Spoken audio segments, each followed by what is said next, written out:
Vous pouvez pas savoir à quel point c'est un kiff d'être sur un fauteuil gaming. Et surtout quand t'as passé une année sur une chaise toute pourrie. Mais bon, tout ça c'est du passé, maintenant on se met bien. Je sais que la semaine passée, je vous avais promis une vidéo sur Fedora, mais j'ai eu quelques soucis de compilation une fois de plus, et donc la vidéo ne pourra pas se faire pour cette semaine. Disons qu'elle sortira dans quelques semaines à venir et je pouvais pas rester là sans rien faire. Sur la chaîne, j'ai posté plusieurs vidéos de cyber attaques et vous avez été plusieurs à me demander comment faire pour s'en protéger. J'avais déjà fait une vidéo en montrant quelques astuces sécurité. Pour ceux qui l'ont pas vu, je vous laisserai le lien dans la description de la vidéo. Donc considérez cela comme une deuxième partie. La cybercriminalité est un phénomène qui prend de plus en plus d'ampleur et qui malheureusement parfois n'est pas pris très au sérieux. C'est vrai, aujourd'hui lorsque tu es agressé physiquement ou verbalement, tu peux aller à la police te plaindre. Mais si c'est ton compte Facebook qui s'est fait hacker par exemple, vers qui tu te diriges? Sachez les amis que dans un système d'information, il y a 3 types de failles de sécurité. Il y a les failles qui sont dues au système, c'est-à-dire les logiciels, le matériel ou la conception du système, les failles liées aux outils de sécurité tels que les pare-feux, les antivirus, etc., etc. Et le troisième, c'est celui dont on va parler aujourd'hui, ce sont les failles dues aux humains. On n'y prête souvent pas trop attention, mais la meilleure protection contre les hackers en société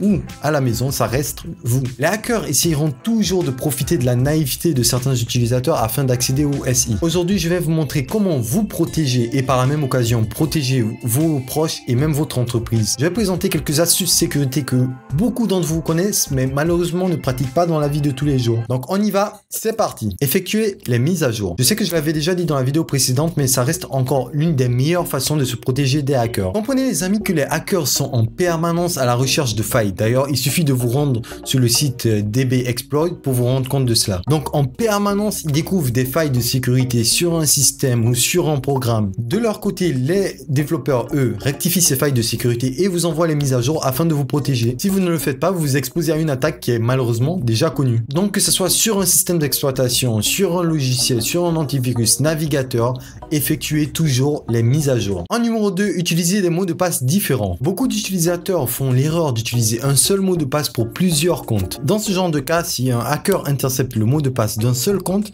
cela affectera tous les autres.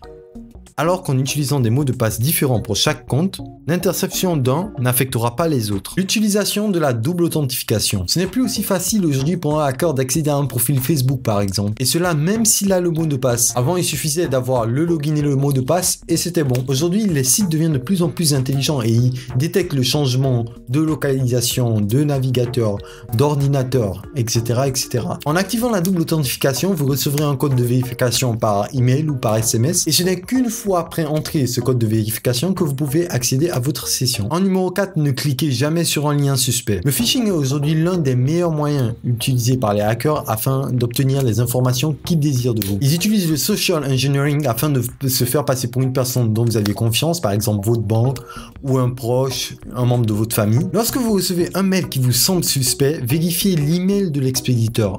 Si vous voyez qu'il est bizarre ou qu'il utilise le domaine gmail.com, hotmail.fr ou autre, c'est que c'est probablement un spam. Le mail contient souvent soit une pièce jointe, soit un lien sur lequel on vous demande de cliquer dessus, qui lui contient un malware. Ne cliquez jamais dessus. Il suffit juste de faire passer la souris sur le lien pour voir vers où il redirige. En numéro 5, cryptez vos périphériques de stockage externe. Il peut y arriver que vous perdiez ou que vous fassiez voler votre disque dur ou votre clé USB. Parfois même en laissant un pote seul avec votre disque dur, ils peuvent se permettre de checker. Pour éviter que vos données sensibles soient atteintes, il faut toujours crypter vos périphériques de stockage externe. Par exemple, sous Windows, il y a BitLocker qui vous permet de le faire facilement. En numéro 6, éviter les Wi-Fi publics. Se connecter à un Wi-Fi public peut être très dangereux. Dans la vidéo hijacking, je vous avais montré un exemple de comment un hacker pourrait intercepter vos cookies et en profiter. Vous ne savez pas quels sont les configs du routeur sur lequel vous êtes connecté. Et il peut très bien être en mode monitoring, c'est-à-dire à l'écoute de tout ce que vous faites. Si malgré ça, vous avez envie de vous connecter sur un point d'accès, que c'est important,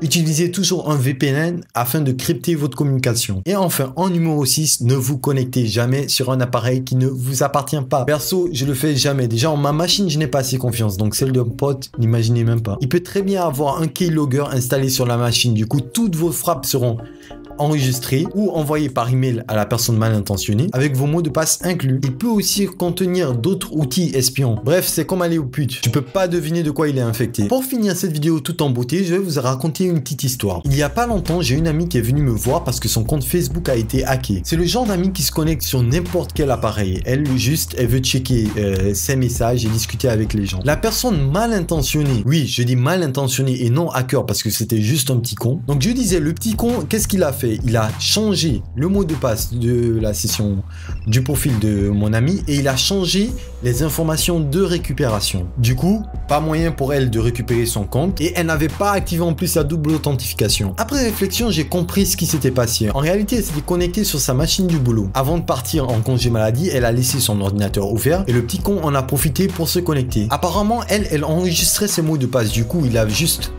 eu à faire un clic droit sur le mot de passe. Ensuite, on connaît bien la méthode. On change le type password en texte et il découvre le mot de passe. C'était parfait, c'était un ordinateur sur lequel elle avait l'habitude de se connecter, donc Facebook n'a pas détecté une connexion inhabituelle. Alors de mon côté, je pouvais vraiment rien faire pour elle à part lui dire de signaler son propre profil. Mais oui les amis, c'est pas de la magie. Généralement quand vous faites hacker, c'est la plupart du temps un proche. Sur le coup, c'était l'informaticien. Enfin, d'après elle, elle me dit que c'est pas l'informaticien, mais c'est le seul qui avait accès aux caméras et comme par hasard, il n'a pas pu récupérer les bandes sur les caméras, donc il n'a pas pu voir qui s'est connecté sur la machine. Et devinez quoi? Après avoir checké son historique, imaginez, devinez, c'est bien ça, le mec avait maté du porno au boulot. Un truc de dingue quoi, le gars il s'est dit je me fais plaisir jusqu'au bout. Enfin bref, c'était la petite anecdote, j'espère que cette vidéo vous aura plu, si oui, hackez-moi les pouces bleus. On ne plaisante pas avec sa sécurité les amis. J'aimerais qu'avant de quitter cette vidéo, vous vous dites parmi toutes ces astuces, lesquelles j'utilise vraiment dans la vie de tous les jours. Sur ce, vous pouvez me rejoindre sur ma page Facebook. Vous pouvez vous abonner à la chaîne si vous venez de nous rejoindre. Je vous dis à la semaine prochaine les amis. Allez,